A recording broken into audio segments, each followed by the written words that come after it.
Buenas noches, ¿cómo están? Bienvenidos a Punto Económico.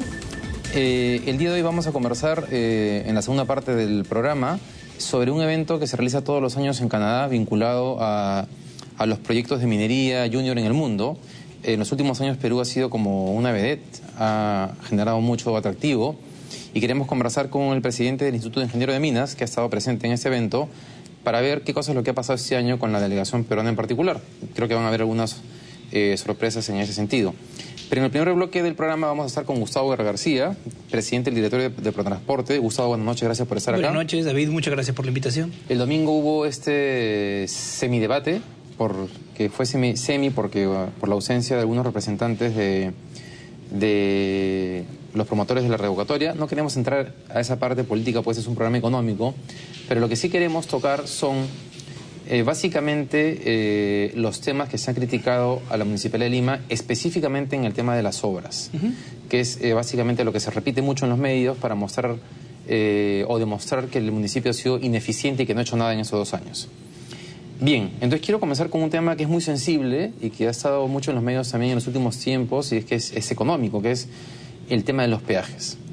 Se les ha casi denunciado por haber entregado los peajes, el total de los peajes de Lima, a cambio de la concesión de las vías que tienen, bueno, creo que le llaman las 5 vías de Lima, las vías de Lima le llaman al proyecto. Vías nuevas de Lima. Explícanos en qué consiste el proyecto en primer término. A ver, para aclarar el tema con los peajes de Lima. Hay 2 concesiones que están localizadas en donde estaban y están la mayor parte de peajes que maneja Lima Metropolitana, que fueron entregados por el Ministerio de Transportes. Una de las concesiones hoy día se llama Vía Parque Rímac, que antes se llamaba Línea Amarilla y que tiene el 65% de los peajes. Entonces tiene que quedar claro, fue la administración anterior la que entregó el 65% de los peajes para una obra de 540 millones de dólares. O sea, fue la gestión del exalcalde de Castañeda del Ocio, en donde trabaja Patricia Juárez.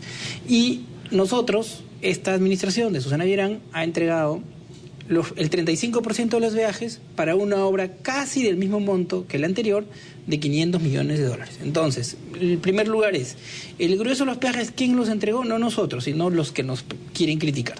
Nosotros entregamos solo el 35% restante de los peajes para poder hacer una obra que es la obra vial más importante del país, que son 500 millones de dólares para 34 intercambios viales que van a permitir que la Panamericana Norte no tenga cruces a nivel y resolver todos los cuellos de botella en el Livio Ponce, en el sur chico de Lima, en el sur súper chico, ¿no?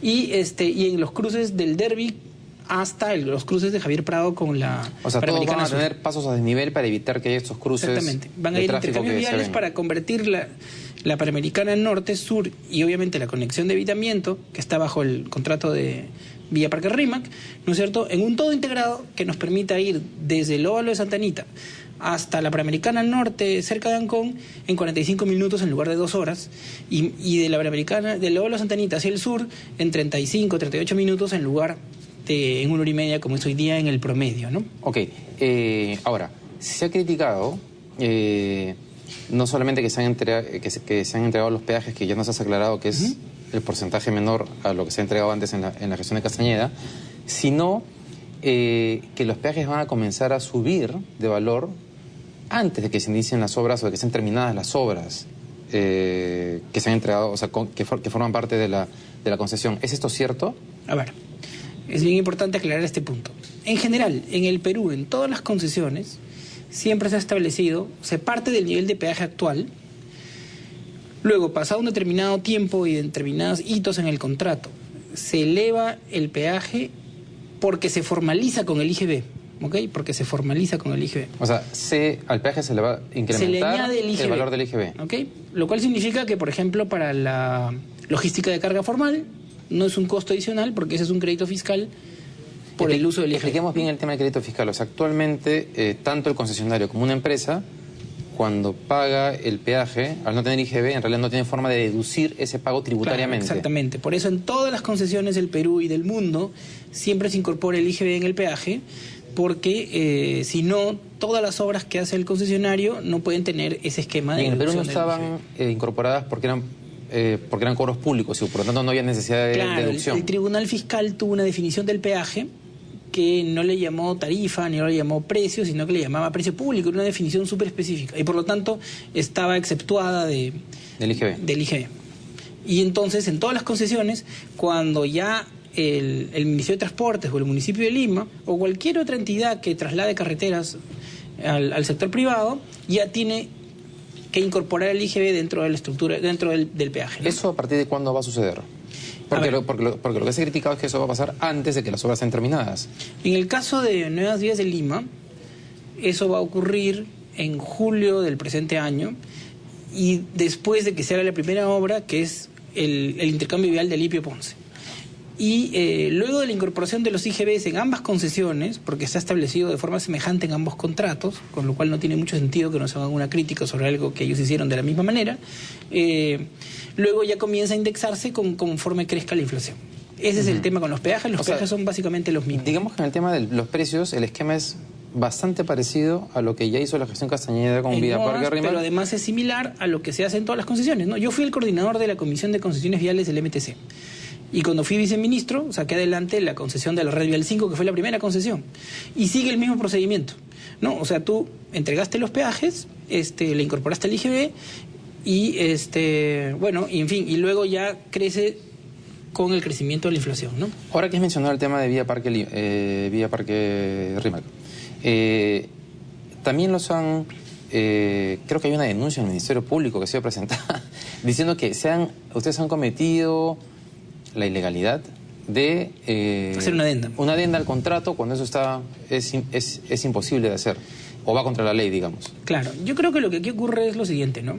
Para que la sociedad lo entienda, ¿no? Primero, que hablan de 140 millones de dólares más en obras, como si fuera algo que perjudica a Lima, ¿no? Y en realidad, y ahí les pido a todos que presten atención, ¿no? Añadirle 50 millones de dólares en obras a un contrato de concesión, cuando son inversiones privadas añadidas, es decir, un compromiso de gasto adicional del privado, ¿qué significa? Que es algo bueno para la ciudad.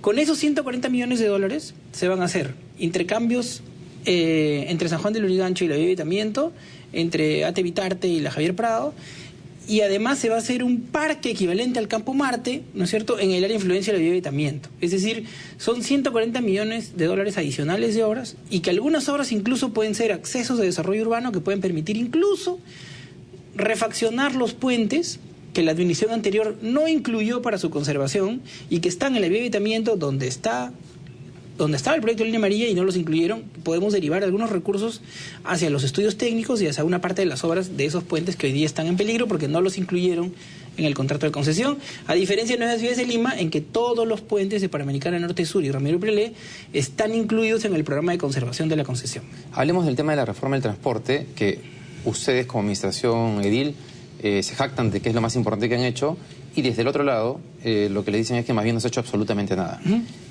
¿Qué se ha hecho específicamente en el tema de la reforma del transporte? ¿Qué cosa es visible actualmente en las calles de Lima? A ver, antes de decírtelo, solo quiero decir una cosa más, solo para que la sociedad de Lima lo entienda.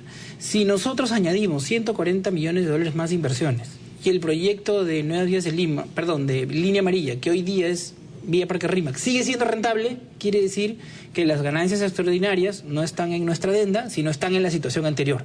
Porque si le hemos podido añadir compromisos de inversión por 140 millones de dólares y el proyecto sigue siendo rentable, quiere decir que ganaban demasiado. Claro, o sea, en general es absurdo que los acusen de una adenda que beneficia a la sociedad. Exactamente. O sea, si fuese una adenda que beneficia al privado, ya, digamos, uno podría alertarse. Entonces ahí hay una confusión total. Es una manipulación, digamos, de lo que ha pasado. Sí. Vamos al tema de la reforma del transporte. En la reforma del transporte, ya comienzo aclarando otro punto de Vía Parque Rímac que tiene que ver. Ellos dicen, muy mal que hayan quitado un COSAC que iba a estar en la Vía Evitamiento, un corredor segregado como el Metropolitano en la Vía Evitamiento.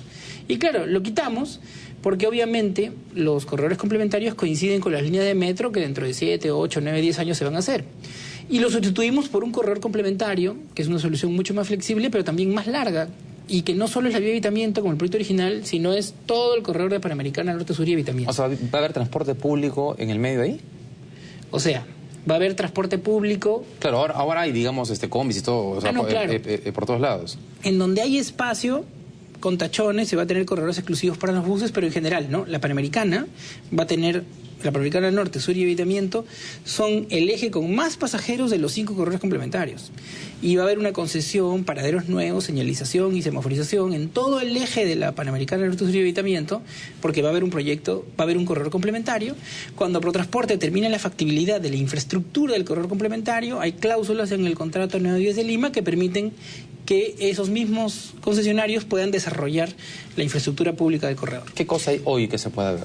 Hoy día lo que hemos hecho es, hemos reordenado 6 avenidas muy importantes, que son la Bancay, que era la avenida más congestionada del Perú, donde hemos bajado los tiempos de 25 minutos a 8 minutos en promedio de todo el día.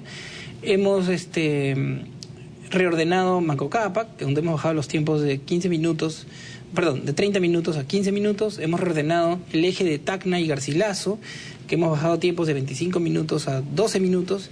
Las 40 cuadras de la Avenida de Canadá, en donde hemos bajado los tiempos de 25 minutos a 15 minutos, y todo el eje de San Juan del Lurigancho, donde reestructuramos 54 rutas en cumplimiento del contrato de concesión del Metropolitano, y en donde hay 25.000 pasajeros que se benefician con una reducción muy sustantiva, como de 45 minutos a 27 minutos. Aparte de eso, hay 18 nuevos alimentadores en el Metropolitano que han ahorrado un montón de tiempo. Si nosotros calculamos... Un ejemplo de un alimentador, para que la gente tenga noción. Claro, por ejemplo, el alimentador de Villa El Salvador, el alimentador que va de la estación última en la Troncal, en Matelini, hasta Villa El Salvador, en ese se permiten ahorros de tiempo de 45 minutos a 28 minutos para un montón de gente, casi para 50.000 pasajeros.